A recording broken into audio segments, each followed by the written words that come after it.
Voilà, ils sont en train de tirer les Gazaouis comme des lapins, nous mettre des dates israéliennes sur le stand Ramadan, c'est un affront fait aux clients musulmans. Moi, je vous dis... Cette scène se déroule début juin 2018, pendant le Ramadan, dans un supermarché des Yvelines. Des dizaines d'actions similaires ont été observées partout en France à la même période. Initiative individuelle ou organisée, nous avons voulu en savoir plus. Quelques semaines plus tard, nous nous rendons dans le même magasin. Premier constat, les dates de la discorde y sont toujours commercialisées. Par contre, ce sujet-là, ça se discute juste dans les périodes du Ramadan. Vous savez, la période du mois de Ramadan.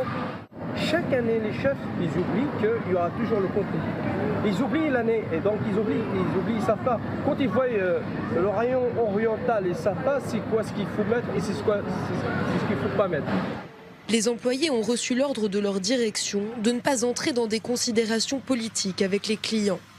Le phénomène est loin d'être un cas isolé. Cet employé estime à 5 par mois le nombre d'incidents liés au boycott d'Israël. Selon lui, 60% des personnes qui décident de ne pas acheter de produits israéliens seraient musulmanes. Oui, c'est vrai, il y a des gens, comme par exemple on voit les mangues qui viennent d'Israël. Elles sont celles-là ? Pas celles-là, mais il y en a des fois que ça arrive d'Israël, ou les avocats qui arrivent d'Israël. Ça veut dire qu'il y a toute une partie qui n'achète pas. Même les Français. Des fois, il y a des gens qui disent, monsieur, oui, combien, oui, c'est bien, mais Israël, non, j'achète pas. Pourquoi ? Parce que vu les problèmes.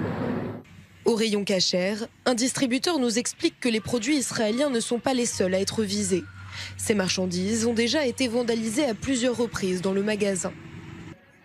Mais en fait, c'est pas la provenance que les gens regardent. On va pas se mentir. Les gens regardent le fait que ce soit assimilé juif, Israël, etc. Les gens, c'est ce qu'ils regardent. Ça a beau être fabriqué en France. Les gens disent que c'est un produit qui est cachère pour la communauté juive. Et c'est là que les gens vont essayer d'aller entre guillemets taper, mais les gens font un amalgame.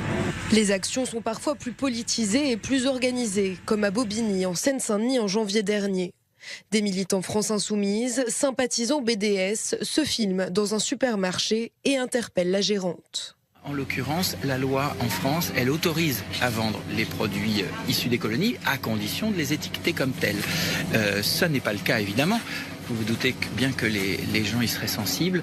On va voir ce qu'en dit le gérant. Quelques minutes plus tard, les fruits et légumes en provenance d'Israël sont retirés des étals.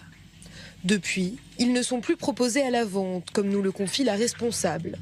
En cause, selon elle, le manque de clarté de la législation sur l'affichage des provenances. Là, j'ai vu que vous aviez plus de fruits et légumes israéliens. C'est volontaire ou... C'est volontaire. C'est vraiment Lidl qui a pris l'initiative pour l'instant, le temps que ce soit clair. Mais pour l'instant, il n'y en a pas. Pour l'instant, il n'y en a pas. Après, je ne sais pas si ça reviendra. Mais...